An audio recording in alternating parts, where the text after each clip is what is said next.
வணக்கம். உங்க பிசினஸ் வளர்ச்சிக்கு ரொம்ப முக்கியமான உங்க கமர்ஷியல் வாகனத்தை எப்படி பாதுகாப்பா வச்சுக்கிறது அத பத்தி தான் இன்னைக்கு நாம டீடைலா பார்க்க போறோம். கமர்ஷியல் வெஹிக்கிள் இன்சூரன்ஸ் பத்தின எல்லா அடிப்படைகளையும் நாம இதுல தெளிவா புரிஞ்சுக்கலாம் வாங்க. சரி, முதல்லயே நம்ம மனசுல வச்சுக்க வேண்டிய ஒரு முக்கியமான கேள்வி இதுதான். இது சும்மா ஒரு நல்ல ஐடியா இல்ல, இது சட்டப்படி கட்டாயம். ஏன் அப்படி? வாங்க, அத பத்தி தான் இப்ப பார்க்க போறோம். இன்னைக்கு நாம எதெல்லாம் பார்க்க போறோம்னா, இந்த இன்சூரன்ஸ் ஏன் இவ்ளோ முக்கியம், உங்களுக்கு கரெக்டான பாலிசியை எப்படி செலக்ட் பண்றது, ஒருவேளை தேவைப்பட்டா எப்படி கிளைம் பண்றதுன்னு எல்லாத்தையும் ஸ்டெப் பை ஸ்டெப்பா பார்க்கலாம். வாங்க ஸ்டார்ட் பண்ணலாம். ஓகே, நம்மளோட முதல் செக்ஷனுக்குள்ள போலாம். இந்த கமர்ஷியல் வெஹிக்கிள் இன்சூரன்ஸ் ஏன் இவ்ளோ முக்கியம்னு கேக்குறீங்களா? இது உங்க பிசினஸோட சட்டப்பூர்வமான அஸ்திவாரம். அத பத்தி தான் இப்போ பார்க்க போறோம். சிம்பிளா சொல்லணும்னா இது சட்டம். 1988 மோட்டார் வாகன சட்டப்படி இந்திய ரோடுகள்ல ஓடுற எல்லா வண்டிக்கும் குறைஞ்சது தேர்ட் பார்ட்டி இன்சூரன்ஸ் கட்டாயம் இருக்கணும். இது எதுக்குன்னா, ஒருவேளை ஆக்சிடென்ட் ஆனா பாதிக்கப்படுற மூணாவது நபரை பாதுகாக்கத்தான். அதனால இது வெறும் உங்களுக்கான ஒரு தேர்வு இல்ல, இது ஒரு சமூக மற்றும் சட்ட ரீதியான கடமை. ஓகே, சட்டப்படி இன்சூரன்ஸ் கண்டிப்பா வேணும்னு நமக்கு இப்போ தெரியும். ஆனா உங்க பிசினஸ் தேவைக்கு ஏத்த மாதிரி கரெக்டான பாலிசியை எப்படி சூஸ் பண்றது? வாங்க அத பத்தி இப்போ டீடைல்டா பார்க்கலாம். பொதுவா பாத்தீங்கன்னா இதுல ரெண்டு முக்கியமான வகை இருக்கு. ஒன்னு தேர்ட் பார்ட்டி இன்சூரன்ஸ். இது சட்டப்படி மினிமம் தேவை. ஒரு ஆக்சிடென்ட்ல மத்தவங்களுக்கு ஏற்படுற சேதத்தை மட்டும்தான் இது கவர் பண்ணும். இன்னொன்னு காம்ப்ரஹென்சிவ் பாலிசி. இதுதான் முழுமையான பாதுகாப்பு. தேர்ட் பார்ட்டிக்கு ஆகிற செலவோட சேர்த்து உங்க வண்டிக்கு ஏற்படுற சேதம், வண்டி திருடு போறது, தீ விபத்துன்னு எல்லாத்தையுமே இது கவர் பண்ணிடும். சொல்லப்போனா இதுதான் உங்க சொத்துக்கும் உங்க வாழ்வாதாரத்துக்கும் ஒரு முழுமையான பாதுகாப்பு கவசம்.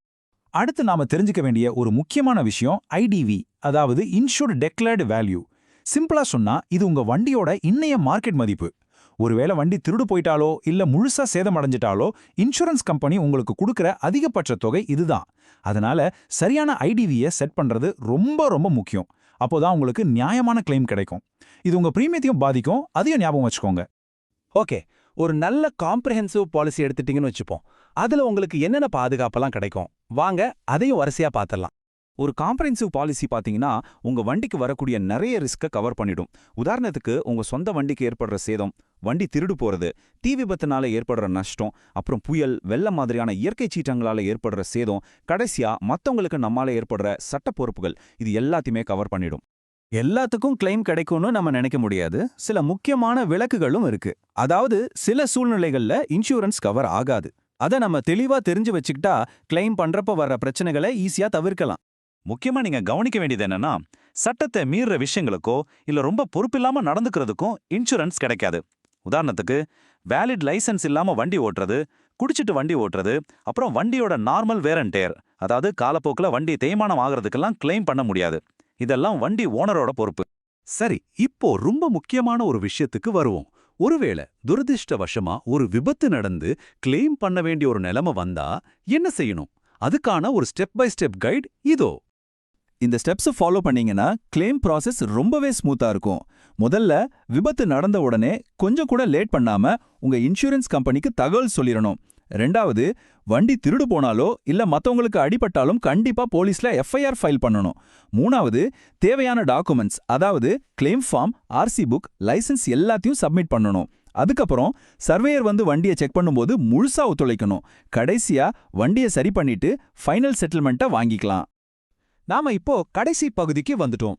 உங்க இன்சூரன்ஸ் பாலிசியை வருஷ கணக்குல எப்படி சரியா மெயின்டைன் பண்றது, உங்க போனஸை எப்படி காப்பாத்துறதுன்னு சில முக்கியமான டிப்ஸ் இப்ப பார்க்கலாம். இதுல ரொம்ப முக்கியமான ஒண்ணுதான் NCB, அதாவது நோ கிளைம் போனஸ். இது என்னன்னா, நீங்க சேஃபா வண்டி ஓட்டுறதுக்காக இன்சூரன்ஸ் கம்பெனி கொடுக்கிற ஒரு ரிவார்டு. நீங்க ஒரு வருஷம் முழுக்க எந்த கிளைமும் பண்ணலனா அடுத்த வருஷம் பிரீமியம் கட்டும்போது உங்களுக்கு டிஸ்கவுண்ட் கிடைக்கும். இது பணத்தை மிச்சப்படுத்த ஒரு சூப்பரான வழி. இந்த சார்ட்டை பாருங்களேன். ஒவ்வொரு வருஷமும் கிளைம் பண்ணாம இருக்கும்போது உங்க டிஸ்கவுண்ட் எப்படி கிடிகிடின்னு ஏறுதுன்னு தெரியும். ஒரு வருஷம் கிளைம் பண்ணலனா 20% டிஸ்கவுண்ட், 2 வருஷம்னா 25%. இதே மாதிரி 5 வருஷம் நீங்க எந்த கிளைமும் பண்ணலனா உங்க பிரீமியத்துல பாதிக்கு பாதி, அதாவது 50% வரைக்கும் தள்ளுபடி கிடைக்கும். சூப்பர்ல.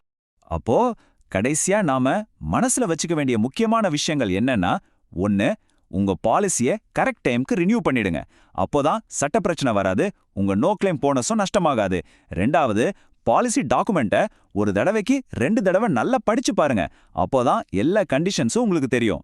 3வதா, ரொம்ப முக்கியமா, எப்பவும் சேஃபா வண்டி ஓட்டுங்க. சரி, இதெல்லாம் பார்த்தாச்சு. கடைசியா உங்ககிட்ட ஒரே ஒரு கேள்வி. இப்போ உங்ககிட்ட இருக்கிற இன்சூரன்ஸ் உண்மையிலே உங்க பிசினஸையும் உங்க உழைப்பையும் பாதுகாக்குதா? இன்னைக்கு நாம பேசின விஷயங்களை வச்சு உங்க பாலிசியை ஒரு தடவை எடுத்து பாருங்க, உங்களுக்கே பதில் கிடைக்கும். வணக்கம். உங்க பிசினஸ் வளர்ச்சிக்கு ரொம்ப முக்கியமான உங்க